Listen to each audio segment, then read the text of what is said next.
My daughter called me a failure for kicking out my unfaithful wife, so I showed her the DNA test results and cut them both off. Hey Reddit, I'm Eric. I'm 46, and up until 6 months ago, I thought my life was pretty average. I was married to Trisha for 24 years, and we had a daughter, MIA, who's 22 now. She was my everything, my pride, my joy. Or so I thought. Like many disasters, it began slowly, quietly. It was in the subtle shifts, the sudden increase in late-night work meetings, suspicious messages on her phone that she laughed off with a flimsy excuse. I'd ask if something was wrong, and she'd smile tightly and say, "You're overthinking it, Eric. Don't create problems where there aren't any." And I'd believe her. Or maybe I just wanted to believe her. I needed to. We had a family, a history, a home. I worked long hours to give MIA everything. A rich childhood, a college fund, soccer, piano lessons. Trisha mostly stayed home. Said she wanted to focus on raising our daughter. And maybe that's why the betrayal hit like a freight train. I didn't even go looking for it. It found me. One evening, she left her tablet on the kitchen counter. While she was outside watering the plants, messages started popping up. My hands were shaking when I picked it up. I didn't want to see it, but part of me already knew. I had to look. And there it was.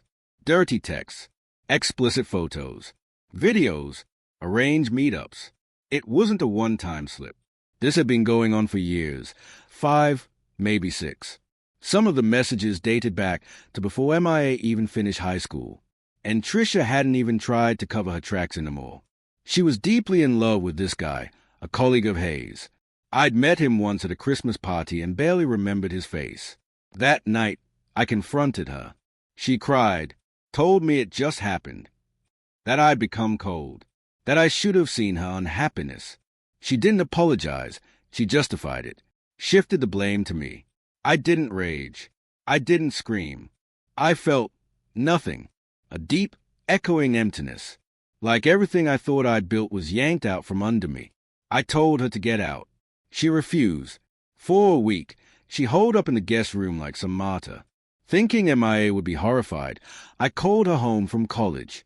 But I couldn't have been more wrong. She didn't defend me. She lashed out. Furious, trembling, she screamed in my face, "How could you kick Mom out for this? You're pathetic. You're weak if you can't accept what happened. You failed as a husband, a father, and a man." It crushed me. This was the girl I raised. I never missed a recital. I stayed up helping her through college essays. I worked myself into the ground to buy her first car. And here she was, spitting venom at me like I was a stranger. And that's when it all clicked. The timelines, the arguments from years ago, the cryptic things her friends had said. I'd always noticed Amaya didn't look like me, her features, her coloring. But I buried those thoughts. Because love tells you it doesn't matter. Biology isn't what makes a child yours. But now, I needed to know the truth. Quietly, I collected a hairbrush Amaya had left behind. Sent it off with a sample of my own to a private DNA lab. 3 weeks later, the results came back. 0% chance of paternity. She wasn't mine. Not by blood. It was like the world dropped out from beneath me. 22 years. A life built on fiction. I didn't speak.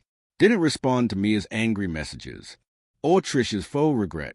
I just sat with it, mourning something that never really existed. Eventually, I invited them both over. We sat at the dining table, the one we'd bought when MIA was born. I handed them the sealed DNA report. Said nothing. Trisha went pale. MIA tore the envelope open like she was daring me to be wrong. And when she read it, her face fell. She turned to her mom, realization crashing down. "I didn't know." MIA murmured, voice small. "You told me he was." But Trisha cut her off. Defensive. "It doesn't change anything. You're still her father. You raised her." I shook my head. Calm. Final. "You made a decision for me 22 years ago. You built a lie and let me live inside it. When I needed you both, you called me weak. A failure. A joke." I turned to MIA. Not with hatred, just clarity. I was never enough for either of you, but I was more than you deserved. Then I stood. "Goodbye." MIA sobbed. Reach for me. I stepped away. I left them in that broken house, the one they'd shattered. 2 months later, I sold the house, started therapy, faced myself for the first time in decades, not as a husband or father, but as me. It's not easy. The silence can feel unbearable. Some mornings the loneliness is a scream, but other mornings I feel peace, real peace, because for the first time I'm not living in someone else's fantasy. I thought walking out that door would free me instantly, but healing doesn't come with the slam of a door. In the weeks that followed, MIA wouldn't stop calling. Voicemails, texts. At first, she was furious.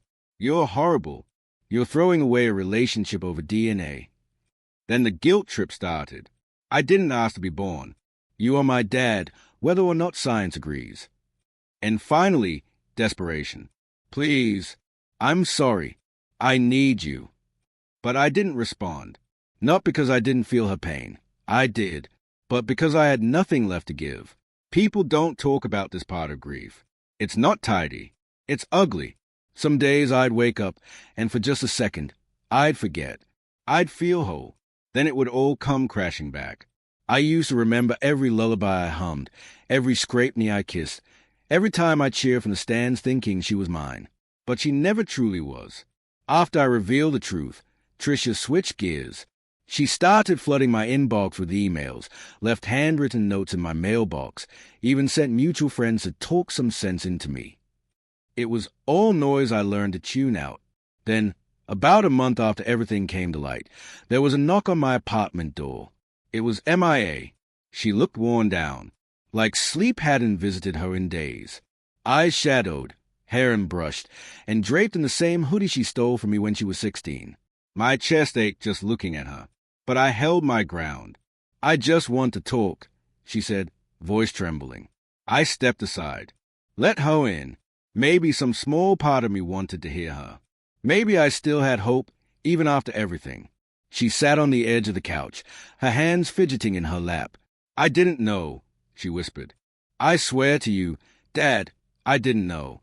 Mom always told me you were my real father. I nodded. I believe you. Tears began to fall. Then why are you shutting me out? Why are you doing this to me? I didn't choose any of this. I leaned back and stared at the ceiling, trying to find the words. I'm not punishing you, am I said finally. But I'm done sacrificing myself for people who never stood by me. I gave everything I had to a life that wasn't real. And when it all fell apart, you didn't even pause. You picked her side, immediately. You stood in this room and told me I was a failure. She winced, her face folding into guilt. I was furious. I didn't mean it. I know, I said gently, but anger tells the truth, too. And once it's spoken, it doesn't just vanish. She swiped at her tears, angry now. So, what? This is it. You're just erasing me from your life. I shook my head slowly. No, you were my whole world for a long time. But that version of us doesn't exist anymore. The man I was, the daughter I thought I had, we both changed. Maybe we never were who we thought we were. I stood up.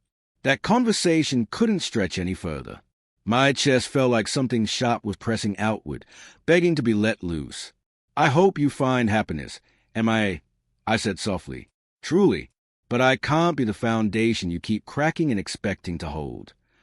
She stood in place for a few seconds, then whispered so faintly I almost didn't hear. Goodbye, Dad. Then she turned and walked out. It's been nearly a year since that night. I live in a smaller town now, quieter, more still. I bought a beat-up old house and spend my weekends fixing it up, one crooked beam at a time. There's something therapeutic about ripping out rot and rebuilding with your own hands. I adopted a dog, Tucker.